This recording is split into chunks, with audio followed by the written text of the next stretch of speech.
Hi, this is English Rise. If you want to strengthen your English and your inner world together, subscribe and stay close. New ideas, a little progress, again and again. Let us begin. There is a specific kind of silence that almost every English learner knows. You are in a meeting, or at the airport, or in a conversation, or in front of a camera. You understand the question. You know the general idea. Your mind is not empty. But when it is your turn to speak, nothing comes out. Or what comes out feels so slow, so broken, so different from what you wanted to say, that you feel embarrassed just imagining it. So you choose the safer option. You stay quiet. You answer with one or two basic words. You smile and let other people talk. And then, later, when you are alone, suddenly all the words appear. You find the perfect sentence. You remember the correct expression. You think of a brilliant answer that is now completely useless because the moment has already passed. This video is about that space. The space when words do not come. What is really happening there? What it does to your confidence? And how to walk through it without giving up. The invisible fight inside you. From the outside, it just looks like you are quiet. People may think, you are shy. You do not know what to say. You do not speak much. Inside, something else is happening. You are not only fighting with English, you are fighting with fear of judgment, perfectionism, old memories of feeling stupid, the pressure to look competent, the desire to protect your image. A part of you wants to speak. Another part wants to stay safe. These two parts pull in opposite directions. So when someone asks you something in English, it is not a simple question. It is a test. A test of, am I good enough? Will I sound stupid? Will I lose respect? Will they notice every mistake? Your brain does not like that test, so it presses the emergency button. Silence. Yes or no answers. Minimal participation. From the outside, it just looks like you are bad at English. Inside, you are in a war between expression and protection. Your brain knows more than your mouth can show. One of the most frustrating parts of this experience is the gap between what you understand and what you can say. You watch movies. You understand most of the meeting. You can read emails. You know that your brain has a lot of English inside. But when you try to speak, it feels like your mouth belongs to a different person. This gap is not proof that you are stupid. It is proof that speaking is a different skill. Understanding is like watching people play a sport. Speaking is like entering the game. When you are inside the game, you have time pressure, emotions, other people watching, the fear of making a mistake. If you have not trained inside the game, your body freezes. With English, if you only train by listening passively and reading, your brain becomes a quiet library, full of words, but with no practice of taking those words and throwing them into the world fast. So when words do not come, it is not that you have nothing. You have many books inside your mental library. You just never practiced running to the shelf, grabbing a book and reading from it under pressure. That is trainable, but it needs a different kind of practice. When silence starts to hurt your identity, if this happens once, you might laugh. If it happens again and again, something deeper starts to change. Every time you stay silent because words do not come, you send yourself a message. I cannot handle this. I am not a person who speaks. I am someone who only listens. I am not ready yet. After months or years of this, it stops feeling like a situation and starts feeling like an identity. This is just who I am. You begin to say, I am shy. I am bad at speaking. I am more of a listener. My personality is quiet. Sometimes that is true. Many people are naturally more reserved. But sometimes it is not personality. It is accumulated fear. It is a long history of choosing silence because words did not come easily. The danger is this. If you repeat this identity too many times, your brain stops even trying to speak. It accepts silence as the default option, and the space where your voice should be slowly fills with regret. What you usually do when words do not come. Most people react to this problem in 3 common ways. First, escape. You avoid situations where you might need to speak. You let others answer. You keep your camera off. You say, my audio is not working. You pray they will not call your name. Second, blame. You say, my mind goes blank. I have no talent for languages. My school did not teach me well. Native speakers talk too fast. My age makes it impossible. There may be truth in some of these sentences, but they do not open a door. They close it. Third, punishment. After a moment of silence, you attack yourself. I am ridiculous. How can I not say a simple thing?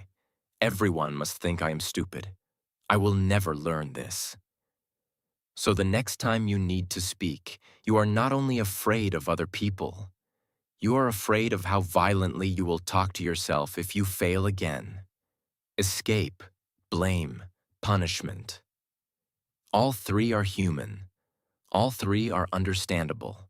And all 3 keep you exactly where you are. A different response. Stay in the arena. Now imagine a different story. You are in a meeting. Someone asks you something. You try to answer. Your sentence is not perfect. You forget a word. Your pronunciation is strange. You feel that familiar wave of, I should stay quiet next time. But instead of escaping, blaming, or punishing, you practice a new response. You stay in the arena. Staying in the arena does not mean speaking perfectly. It means you do not disappear. You say something anyway. You use the simple words you remember. You say, give me a second, and breathe. You ask them to repeat. You try again. After the meeting, you do not spend 1 hour telling yourself how horrible you were. You spend 5 minutes looking at what happened with curiosity. Which word was missing? Which sentence blocked? How can I say that idea more simply next time? You write that sentence. You repeat it 5, 10 times. You speak it out loud. You are still not perfect, but you are training. You are teaching your brain. When words do not come, we do not run away. We stay, we try, we learn. This small change in reaction is the beginning of a completely different future. Give your mouth a chance to catch up. If you want words to come more naturally, you cannot keep your mouth in retirement. You need to give it repetitions. The same way you would train a muscle, not once. Not only in emergencies, often and in low pressure. That means you need spaces where you are allowed to sound strange. You are allowed to search for words. You are allowed to pause. These spaces can be speaking alone, recording voice notes, talking to a patient friend, participating in low-pressure groups, reading out loud. You can do something very simple. Take one situation where words usually do not come. For example, introducing yourself in meetings, and create a short, clear version of what you want to say. Then, during the week, you repeat that introduction out loud 10, 20, 30 times. Not in your head, with your mouth. The next time you're in a meeting, your brain will not need to invent everything on the spot. It has a pattern ready. Words will still not be perfect, but they will come a little faster.